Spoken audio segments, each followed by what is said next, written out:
फिर से 104। मलय का माथा छूते हुए बड़ी बहन हिमानी ने थर्मामीटर एक ओर रख दिया। भीगे कपड़े की पट्टियां फिर से रखनी शुरू कर दीं।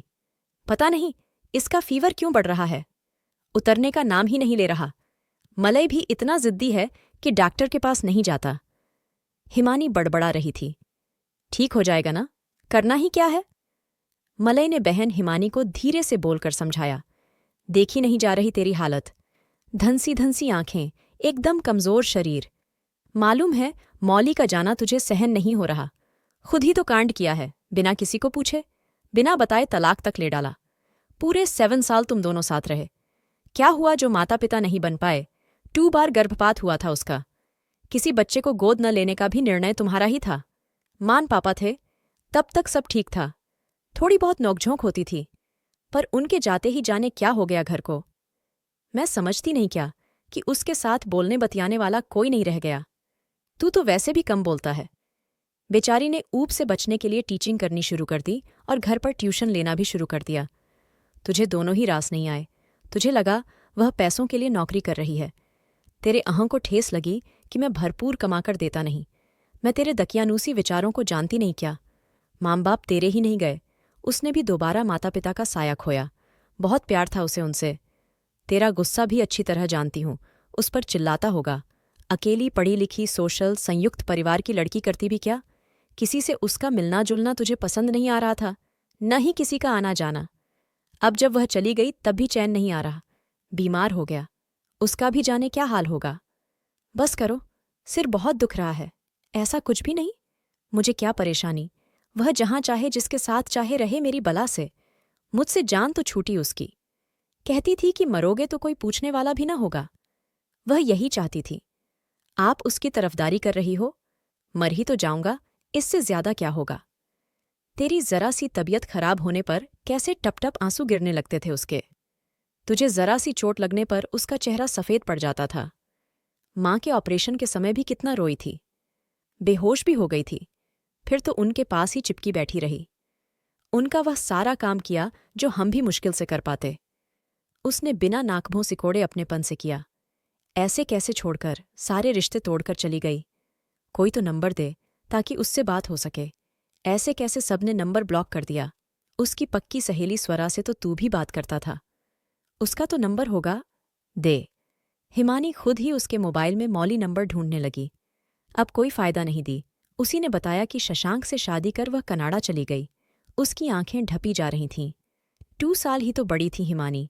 उसकी शादी के 5 साल बाद मलय की शादी हुई थी। मौली घर में रच बस गई। सब खुश थे। अचानक एक दिन माँ को हार्ट अटैक हुआ। इतना तीव्र था कि वह चल ही बसीं। पहले माँ गईं, फिर पापा शुगर के मरीज थे। हम दोनों का बचपन इसी घर में बीता। पुराने प्यार करने वाले सब लोग चले गए। मलय यादों के साथ अकेला रह गया। मौली और मलय का स्वभाव एक दूसरे के विपरीत था। मलय धीर गंभीर और मौली चुलबुली। एक दूसरे को पूरा समझने में वक्त तो लगता ही है, पर अवसाद भरे मलय के मन ने उसे मौका न दिया। जहां मलय अंतर्मुखी था, वहीं मौली मस्तमौला और सबसे मिलने जुलने वाली। मां पापा के निर्देश पर घर का सारा काम निबटाकर थोड़ी देर को बाहर चली जाती। कुछ बाहर के काम भी कराती। उसने आसपास के सभी लोगों से दोस्ती कर ली थी। कभी उनके घर चली जाती तो कभी उनको बुला लेती। रिटायर्ड मां पापा उसे बेटी जैसी ही मानते। उनका दिल भी लगा रहता। पर मां पापा के जाने के बाद वही सब अब मलय को शोर लगने लगा था। वह चिढ़ने लगा था। मौली उसके जैसी अचानक तो नहीं हो जाती। कभी मां के जैसे खाने के स्वाद के लिए खींचता, तो कभी खाली समय में उसके गप्पे मारने से उसे गुरेज होता। बचपन का साथी शशांक एक दिन मौली से अचानक टकरा गया। 4वीं कक्षा से 12वीं कक्षा तक उन्होंने साथ ही पढ़ाई की थी। पढ़ाई में बस ठीक ठाक ही था, सबसे मदद ले लेता। मौली से तो अक्सर ही, क्योंकि मौली का काम हमेशा पूरा रहता। पर वह था एक नंबर का हंसोड़, चुटकुलेबाज। क्लास में टीचर के आने के पहले और जाने के बाद शुरू हो जाता। आज भी वह बिल्कुल बदला नहीं था। चेहरे पर वही शरारत, वही डील डॉल, बस 1 फुट लंबा अवश्य हो गया था। फ्रेंच कट दाढ़ी भी रख ली थी। मौली को पहचानने में 1 सेकंड ही लगा होगा। अरे शशांक, तुम यहाँ? पहचाना? अरे तुम। मौली। वैवाहिक स्त्री के रूप में सजी मौली को ऊपर से नीचे देखता हुआ वह हंस पड़ा। मुझे तो स्कर्ट ब्लाउज, टू छोटी वाला, रुमाल से नाक पोंछता रूप ही याद आ रहा है। हाँ हाँ, तो शादी कर ली तुमने? हाँ हाँ, और तुमने? अरे नहीं यार, अभी आज़ाद पंछी हूँ मस्त। इतनी मुश्किल से पढ़ाई की, फिर बमुश्किल इतनी बढ़िया नौकरी पाई। यूं ही हलाल थोड़े ही हो जाऊंगा, कुछ साल तो चैन की सांस लूं। हाँ हाँ। वह उसी चिरपरिचित ठहाके वाली हंसी फिर हंसा था। वह अपनी नई चमकती बाइक की बैग में अपना खरीदा सामान रखकर मुस्कराता खड़ा हो गया। कुछ लेना है तुम्हें, या चलें किसी रेस्तरां में? वहीं बैठकर बात करेंगे? नहीं बस, घर में दिन भर हो जाता है तो शाम को हवा खाने निकल पड़ती है। कुछ जरूरी हो तो सामान भी ले आती हूं। वह मुस्कराई। क्यों तुम्हारे मियाँ को ताज़ा हवा अखरती है? शशांक के प्रश्न पर एक उदास मलिन सी रेखा मौली के चेहरे पर उभर आई, जिसे उसने बनावटी मुस्कान से तुरंत छिपा लिया। अब यहीं खड़े खड़े सब जान लोगे या कहीं बैठोगे भी? अरे, तो तुम बाइक पर बैठो, तभी तो। या वहां तक पैदल घसीटता हुआ अपनी ब्रांड न्यू बाइक की तौहीन करूं? हाँ हाँ। कुछ ही देर में शशांक के जॉक्स से हंसते हंसते मौली के पेट में बल पड़ गए। बहुत दिनों बाद वह खुलकर हंसी थी। अब बस शशांक, उसने पेट पकड़ते हुए कहा। सो टैगुलेटेड, हाउ बोरिंग। न साथ में घूमना, न मूवी, न बाहर खाना, न किसी पार्टी फंक्शन में जाना। हद है यार, शादी करने की जरूरत ही क्या थी? अच्छा, उनके लिए समोसे ले चलते हैं, कैसे नहीं खाएंगे देखता हूं। तुम झट अदरक इलायची वाली चाय बनाना, कॉफी नहीं। वह बिना संकोच किए मौली को घर छोड़ने को क्या मलय के साथ चाय भी पीने को तैयार था। मौली कैसे मना करे उसे? पता नहीं मलय क्या सोचे, इसी उलझन में थी। सोच क्या रही हो? बैठो मेरे इस घोड़े पर, अब देर नहीं हो रही। अपनी बाइक की ओर इशारा करके वह समोसे का थैला रख मुस्कराते हुए फटाफट बाइक पर सवार हो गया। घबराते स्कुचाते मौली को मलय से शशांक को मिलाना ही पड़ा। शशांक के बहुत जिद करने पर मलय ने समोसे का एक टुकड़ा तोड़ लिया था। चाय का एक सिप लेकर एक और रख दिया तो मौली झट उसके लिए कॉफी बना लाई। शशांक ने कितनी ही मजेदार घटनाएं, जोक्स सुनाए, पर मलय के गंभीर चेहरे पर कोई असर न हुआ। उसके लिए सब बचकानी बातें थीं। उसके अनुसार तो एक उम्र के बाद आदमी को धीर गंभीर हो जाना चाहिए, बड़ों को बड़ों जैसे ही बर्ताव करना चाहिए। कितनी बार मौली को उससे झाड़ पड़ चुकी थी इस बात के लिए। मलय उकता कर उठने को हुआ तो शशांक भी उठ खड़ा हुआ। मैं चलता हूं, काफी बोर किया आपको, मगर जल्दी ही फिर आऊंगा, तैयार रहिएगा। गेट तक आकर मौली को धीरे से बोला, जल्दी हार मानने वाला नहीं, इन्हें इंसान बनाकर ही रहूंगा। कैसे आदमी से ब्याह कर लिया तुमने? मिलता हूं कल शाम को, बाय। इससे पहले मौली कुछ कहती, वह किक मार फटाफट निकल गया। दूसरे दिन 5 ही बजे शशांक मौली के घर उपस्थित था। जल्दी तैयार हो जाओ, खड़ूस जी कहाँ हैं? उन्हें भी कहो गेट रेडी फास्ट। मौली को हैरानी से अपनी ओर देखते हुए देख उसने हंसते हुए हवा में आसमानी रंग के मूवी टिकट लहराए, जैसे कोई जादू दिखा रहा हो। रोहित शेट्टी की नई फिल्म की 3 टिकटें हैं। तुम्हें बताया था ना, नहीं जाते हैं। मूवी शूवी और ऐसी कॉमेडी टाइप तो बिल्कुल भी नहीं। अरे बुलाओ तो उन्हें, ब्लैक कॉफ़ी वहीं पिलवा दूंगा, और रात का डिनर भी मेरी तरफ से। उनके जैसा सादा शुद्ध भोजन। ऐसे मत देखो, मैं यहाँ नया हूँ यार, मेरा यहाँ कोई रिश्तेदार भी नहीं। वह तो अच्छा हुआ जो तुम मिल गई। चलो चलो जल्दी करो, कैब बुक कर दी है, 20 मिनट में पहुंच जाएगी। शशांक बेचैन हो रहा था। मलय मना ही करता रह गया, पर शशांक की जिद के आगे उसकी एक न चली। जबरदस्ती मूवी देखनी पड़ी थी उसे। लौटकर हत्थे से उखड़ गया। खूब बरसा था मौली पर। अपने दोस्त को समझा लो, वरना मैं ही कुछ उल्टा बोल दूंगा तो रोती फिरोगी कि मेरे दोस्त को ऐसा वैसा बोल दिया। तुमको जाना है तो जाओ, उसके बेवकूफ़ी भरे जॉक्स तुम ही एंजॉय करो। बहुत टाइम है ना तुम्हारे पास फालतू। मान पापा के जाने का दुख मौली को भी था, पर मलय जितना नहीं होगा यह भी सही है, पर जिंदगी तो चलानी ही है। कब तक यूं ही मुंह लटकाए रहा जा सकता है? मौली याद करती जब अपने पापा को खोया था तो उसकी उम्र 20 साल की रही होगी। कुछ दिनों तक लगता था कि सब खत्म हो गया, पर जल्द ही खुद को संभाल लिया। फिर पूरे घर का माहौल खुशनुमा बना दिया था। अपनी पढ़ाई भी पूरी की, टीचिंग शुरू कर माँ की घर चलाने में मदद भी करने लगी थी। यहाँ मलय को खुश करने की सारी कोशिश बेकार थी। 2 साल हो गए थे, मगर हर समय मायूसी छाई रहती। टीवी में भी उसकी कोई दिलचस्पी न थी। मौली के पसंद के शोज को वह बकवास बच्चों वाले मेंटल के खिताब भी दे डालता। हार कर मौली ने पास ही में स्कल जॉर्डन कर लिया कि कुछ तो दिल लगेगा। घर पर भी ट्यूशन्स लेने लगी। अब कुछ अच्छा लगने लगा था उसे। समय कैसे गुजर जाता पता ही नहीं चलता। काम के साथ साथ सबसे हंसना बोलना भी हो जाता। पर शनिवार को मलय घर होता। बच्चों का शोरगुल उसे कतई रास न आता। भुन भुन करता ही रहता। मौली कोशिश करती कि शनिवार को बच्चों को न बुलाए, पर परीक्षा हो तो बुलाना ही पड़ता। उसके व्यस्त रहने और कुछ मलय की बेरुखी समझने के कारण शशांक का घर आना कम हो गया था। पर शनिवार को वे अवश्य मिल लेते। मौली पेट भर हंस लेती, जैसे हफ्ते भर का कोटा पूरा कर रही हो। इधर स्कूल का भी काम बढ़ने लगा था। बच्चों की परीक्षाएं आ गई थीं। मौली को अधिक समय देना पड़ता। मौली ने खाना बनाने के लिए कामवाली रख ली। लाख कोशिशों के बाद भी मौली सास के बने खाने जैसा स्वाद नहीं ला सकी थी। मलय को चिड़चिड़ तो करनी ही थी। हो सकता है कामवाली के हाथ का खाना पसंद आ जाए।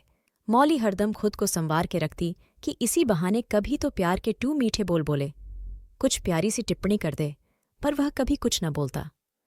बात वह पहले भी कहा करता था। हंसी ठिठोली उसे पसंद नहीं थी। यह सब उसे बचकानी हरकतें लगतीं। उसके खट्टे मीठे अनुभव में उसकी कोई दिलचस्पी न थी। एक दिन काम से लौटा तो मौली बच्चों के साथ हैप्पी बर्थडे गीत गाकर क्लैपिंग करवा रही थी। किसी बच्चे का जन्मदिन था। चॉकलेट लेकर बच्चे बस घर जा ही रहे थे। उनको गेट तक छोड़कर वह अंदर आ गई। मलय बरस पड़ा। मालूम है ना, मुझे काम से लौटकर आने पर शांति चाहिए। ये सब ड्रामे पसंद नहीं। कल से बच्चे मेरे घर में पढ़ने नहीं आएंगे। ज्यादा शौक है तो कहीं और किराए पर रूम लेकर पढ़ाओ। मेरी खुशियों से तो तुम्हें कोई मतलब नहीं, बस अपने में ही लगी रहो। वह बच्चों के सामने झल्लाता हुए अपने रूम में चला गया। मौली के दिल में खंजर की तरह बात घुस गई। मोटे मोटे आंसू गाल पर ठुलकने लगे। सब्र का बांध जैसे टूट चला था। मेरा घर, मेरी खुशी। मैं तो अपना घर समझ ब्याह कर आई थी, मुफ्त की ड्यूटी बजाने के लिए नहीं। नहीं नौकर की तरह बस तुम्हारे हुक्म की तामील करने। अपनी खुशी की बात करते हो, कभी पत्नी की खुशी सोची तुमने? नाजों से पल्ली बेटी अपना ऐशो आराम सब कुछ छोड़ पराए घर को अपना लेती है। सबकी सेवा में जी जान से लगी रहती है। अपनी आदतों को दूसरों की आदतों में खुशी खुशी ढालने में हर पल प्रयासरत रहती है। खान पान, पहनावा, व्यवहार, खुशी, गम, मजबूरी सबको ही अपना लेती है। और 1 सेकंड में तुमने बाहर का रास्ता दिखा दिया। ऐसी ही पत्नी चाहिए थी तो किसी गरीब, बेसहारा, अनपढ़ को ब्याह लाने की हिम्मत करते, जो तुम्हारी खैरात का एहसान मानकर हाथ जोड़े बैठी रहती। लेकिन नहीं, खानदानी और संस्कारी भी चाहिए, और पढ़ी लिखी, रुपसी, इज्जतदार व अच्छे घर की भी। गुस्से में कांपती मौली पहली बार एक सांस में इतना कुछ बोल गई। मलय भौंचक्का सा देखता रह गया, मगर उसकी मर्दानगी ललकार उठी। पलटवार से न चूका था। तो तुमने क्यों नहीं किसी भिखारी से शादी कर ली? इतनी काबिल थी तो किसी अमीर से शादी करती, उस पर आराम से रोब झाड़ती और उसकी मुफ्त में परवरिश भी कर देती। तुम्हें भी तो अपने टटपूंजिए दोस्त शशांक से क्यों नहीं कर ली थी शादी, जिसका सानिध्य पाने को आज तक लालायित फिरती हो? उसके पास पहले अच्छी जॉब नहीं थी इसीलिए ना? अब एक लफ्ज़ भी मत बोलना मल्लय, तुम्हारी घटिया सोच पहले ही जाहिर हो चुकी है। ठीक है, मैं उसी के पास चली जाती हूँ। तुम्हारे जैसी छोटी सोच का आदमी नहीं है वह। बहुत खुश रहूंगी। उसने गुस्से में शशांक को कॉल मिला दी थी। काम से लौटा तो शशांक मौली से किए प्रॉमिस के अनुसार सीधा वहीं आया था। मौली को लाख समझाने की कोशिश की, पर उसने एक न सुनी। मलय से अनुनय विनय की, पर वह भी टस से मस न हुआ। अच्छा रुको, आंटी का नंबर दो, उनसे बात करता हूँ, फिर उनके पास पहुंच जाना। प्रयाग की टिकट बुक करवा देता हूँ, धीरज रखो, शशांक ने समझाया। नहीं, कुछ हो जाएगा उन्हें, सह नहीं पाएंगी। मौली की आंखों से लगातार आंसू बहे जा रहे थे। कुछ नहीं होगा, मैं बोलूंगा, कुछ दिन के लिए मन बदलने जा रही हो, धीरे धीरे सब ठीक हो जाएगा, दोनों का गुस्सा भी शांत हो जाएगा। उसने त्योरियां चढ़ाए बैठे मलय की ओर देखा तो वहां से उठकर वह दूसरे कमरे में जा लेटा। जाओ मौली, तुम भी आराम कर लो, अच्छे से सोच लो पहले। ठंडा पानी पियो, मुझे भी पिलाओ। मैं वोल्वो बस की टिकट का इंतजाम करके कल मिलता हूं तुमसे। ठीक है, प्रॉमिस। शशांक ने उसके हाथ पर हाथ रख दिया था। मौली जानती थी वह झूठा प्रॉमिस कभी नहीं करता, मौली को अच्छी तरह समझा बुझाकर शशांक निकला ही था कि रास्ते में तेज आती ट्रक से इतनी जबरदस्त टक्कर हुई कि वह उड़ता हुआ दूर जा गिरा। सिर पर गहरी चोट लगी थी, पैर में भी फ्रैक्चर महसूस हुआ। मोबाइल सड़क पर टुकड़ों में पड़ा था। अच्छा हुआ एक पाप करने से बच गया। पीड़ा में भी राहत की मुस्कान उसके खून रिसे होंठों पर आ गई, फिर पूरे होश गुम हो गए। लोगों और पुलिस ने उसे अस्पताल पहुंचाया। तब तक वह कोमा में जा चुका था। जब दूसरे दिन भी न शशांक आया न उसका फोन, तो मलय ने मजाक बनाना शुरू कर दिया। इसी दोस्त के प्रॉमिस का गुणगान कर रही थी, भाग गया पतली गली से। वह व्यंग्य से हंसा था। वह करे या कोई और तुमको क्या? कहीं इसी डर से तो तलाक नहीं दे रहे, सारा किस्सा ही खत्म हो जाता। कौन डरता है, कल चलो। ठीक है, मुकर मत जाना। मौली रोश में आश्वस्त होना चाहती थी, और सच में बात कहाँ से कहाँ पहुंच गई। अदालत में अजर्जी फिर तलाक के बाद मौली हिम्मत करके मायके पहुंची तो मां सदमे में थीं, पर मौली ने उन्हें संभाल लिया। लेकिन खुद को न संभाल सकी। महीने में ही दोनों का तलाक हो गया था, पर शरीर क्षीण होता ही जा रहा था उसका। उधर मलय भी ईगो में भरकर तलाक लेने के बाद अब पछता रहा था। हर वक्त उसका दिल कचोटता रहता। उसे सब याद आता कि कितने दिलो जान से मौली ने मेरे बूढ़े बीमार माँ बाप की तीमारदारी की थी।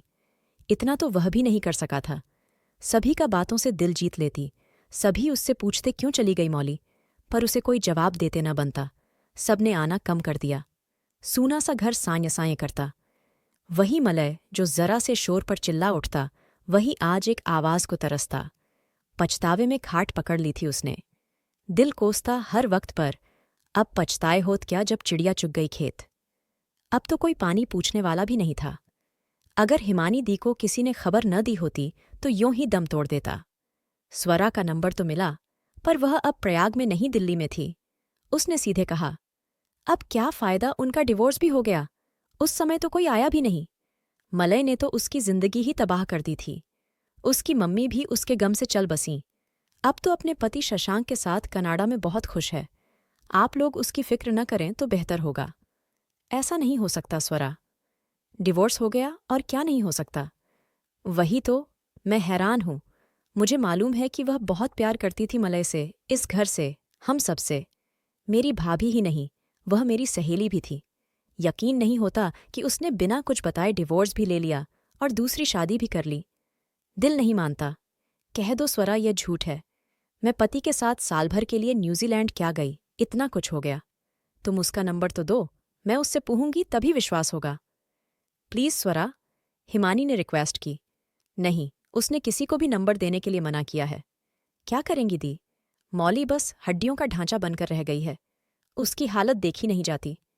उसी ने कोई उसके बारे में पूछे तो यही सब कहने के लिए कहा था। स्वरा फूट फूट कर रो पड़ी। हार कर दे ही दिया मौली का नया नंबर स्वरा ने। यह तो इंडिया का ही है। हिमानी आश्चर्यचकित थी। दी, न वह कनाडा गई न ही शशांक से शादी हुई है उसकी। शशांक तो मेरी बुआजी का ही लड़का है। 4 महीने कोमा में पड़ा था। भयानक दुर्घटना की चपेट में आ गया था। कुछ दिनों बाद पता चला था। बच ही गया। होश आने पर भी बहुत सारी प्रॉब्लम थी उसे। दिल्ली लेकर आई थीं बुआजी। एम्स में इलाज के बाद 1 महीने पहले ही तो प्रयाग लौटा है। वही मौली का हालचाल देता रहता है। हिमानी ने फटाफट नंबर डायल किया। हेलो। वही प्यारी पर आज बेजान सी आवाज मौली की ही थी। मौली, मैं तुम्हारी हिमानी दी। एक पल में पराया बना दिया। किसी को कुछ बताया क्यों नहीं? ये क्या कर डाला तुम दोनों ने? दोनों पागल हो? उधर से बस सिसकी की आवाज आती रही। मैं जानती हूं तुम दोनों को, जो हाल तुम्हारा है वही मलय का है। दोनों ने ही खाट पकड़ ली है। इतना प्यार पर इतना ईगो। उसने गलत तो बहुत किया। सारे अपनों के चले जाने से वह बावला हो गया था। उसी बावलेपन में तुम्हें भी खो बैठा। अपने किए पर बहुत शर्मिंदगी महसूस कर रहा है। पश्चाताप में बस खुला ही जा रहा है। आज भी बहुत प्यार करता है तुमसे। तुम्हें खोने के बाद उसे अपनी जिंदगी में तुम्हारे दर्जे का एहसास हुआ। मौली की सिसकी फिर उभरी थी। ऐसे तो दोनों ही जीवित नहीं बचोगे। ऐसे डिवोर्स का क्या फायदा? तुमने तो पूरी कोशिश की छिपाने की, पर स्वरा ने सब सच बता दिया। लौट आओ मौली। मैं आ रही हूं। कान उमेट कर लाऊंगी इसे। पहले माफी मांगेगा तुमसे। अब कभी जो इसने तुम्हारा दिल दुखाया, तुम्हें रुलाया, तो मेरा मरा। पलंग से उठकर जाने कैसे मलय ने हाथ से हिमानी को आगे बोलने से रोक लिया। दी, ऐसा फिर कभी मत बोलना। दोनों कान पकड़ अपने फिर। हिमानी ने प्यार भरी फटकार लगाई। एक लड़की जो सारे घर से सामंजस्य बैठा लेती है, सबको अपना बना लेती है, तू उसके साथ एडजस्ट नहीं कर पा रहा था। कुछ तेरी पसंद, आदतें हैं, संस्कार है माना, तो कुछ उसके भी होंगे, नहीं क्या? क्या एडजस्ट करने का सारा ठेका उसी ने ले रखा है? मैं ऐसी ही थी क्या पहले? कुछ बदली न खुद पति देवेन के लिए? देवेन ने भी मेरे लिए अपने को काफी चेंज किया, तभी हम आज अच्छे कपल हैं। तुझे भी तो कुछ त्याग करना पड़ेगा, बदलना पड़ेगा उसके लिए। अब करेगा? बदल सकेगा खुद को उसके लिए? हाँ दी, आप जैसा कहोगी वैसा करूंगा। हिमानी उसके चेहरे पर उभर आई आशा की किरण स्पष्ट देख पा रही थी। ले बात कर, माफी मांग पहले उससे। हिमानी जानबूझकर दूसरे कमरे में चली गई। किस मुंह से कहूं मौली, मैं तुम्हारा गुनहगार हूं, मुझे माफ कर दो। मैंने तुम्हारे साथ बहुत गलत किया। शादी के बाद से ही तुम घर की जिम्मेदारियां ही संभालती रहीं। हनीमून क्या कहीं और भी तो ले नहीं गया कभी घुमाने? अपनी ही इच्छाएं थोपता रहा तुम पर। अपने पिता का शोक तुमने कितने दिन मनाया था? हंसने ही तो लगी थी हमारे लिए, और मैं अपने गम, अपने खुद के उसूलों में ही डूबा रहा। तुम्हारे साथ 2 कदम भी न चल सका। बच्चा गोद लेना चाहती थी तुम, पर मैंने सिरे से बात खारिज कर दी। तुमने ट्यूशन पढ़ाना चाहा, पर वह भी मुझे सख्त नागवार गुजरा। सख्ती से मना कर दिया। तुम्हारे दोस्त के लिए बुरा भला कहा, तुम पर कीचड़ उछाला। कितना गिर गया था मैं। सब गलत किया, बहुत गलत किया मैंने। तुम क्या कोई भी नहीं सहन करता? कुछ बोलोगी नहीं तुम? मैं जानता हूं, मुझे माफ करना आसान न होगा। बहुत ज्यादती की है तुम्हारे साथ। मुझे कस के झिड़को, डांटो न। कुछ बोलोगी नहीं तो मैं आ जाऊंगा मौली। पहले सिसकी उभरी, फिर फूट फूट कर मौली के रुदन का स्वर मलय को अंदर तक झिंझोड़ गया। मैं आ रहा हूं तुम्हारे पास। मुझे जी भर के मार लेना, पर मेरी जिंदगी तुम हो, उसे लौटा दो मौली। मैं दी को देता हूं फोन। चुप हो जा मौली, अब बस बहुत रो चुके तुम दोनों। मैं दोनों की हालत समझ रही हूं। तुम आने की तैयारी करना, कुछ दिनों में तुम्हारे मलय को फिट करके लाती हूं। सिसकियां आनी बंद हो गई थीं। वह मुस्करा उठी। कुछ बोलोगी नहीं मौली? जी, महीन स्वर उभरा था। जल्दी सेहत सुधार लो अपनी, हम आ रहे हैं। फिर से ब्याह करके तुम्हें वापस लाने के लिए। तैयार रहना, इस बार दिवाली साथ में मनाएंगे। तुम्हारे देवेन जीजू पहले जैसे तैयार मिलेंगे। तुम लोगों का बचकाना कांड सुनकर बहुत मायूस थे। मैं अभी उन्हें खुशखबरी सुनाती हूं। एक बार अपनी इस हिमानी दी का विश्वास करो। तुम्हारा घर तुम्हारी ही प्रतीक्षा कर रहा है। बस अपने घर लौट जाओ मौली। ठीक है दी, जैसी आप सबकी मर्जी। मौली की आवाज में जैसे जान आ गई थी। हिमानी ने सही ही महसूस किया था। जल्दी तबीयत ठीक कर ले, फिर चलते हैं प्रयाग, एक नए संगम के लिए। हिमानी ने मुस्कुराकर मलय के गाल ठपठपाए और उसके माथे की गीली पट्टी बदल दी।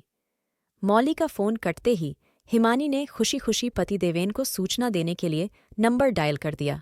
मौली को अच्छी तरह समझा बुझाकर शशांक निकला ही था कि रास्ते में तेज आती ट्रक से इतनी जबरदस्त टक्कर हुई कि वह उड़ता हुआ दूर जा गिरा। दोस्तों, मैं आपसे एक बात कहना चाहती हूँ। आप वीडियो को पूरा देखा करो, और वीडियो अच्छा लगे तो लाइक कर दिया करो और चैनल को सब्सक्राइब कर लिया करो। इसमें आपका कुछ नहीं लगता, यह सब फ्री में हो जाता है। इससे मुझे बहुत मोटिवेशन मिलता है। दोस्तों, तो प्लीज़ वीडियो को लाइक और चैनल को सब्सक्राइब ज़रूर कर देना। धन्यवाद जी।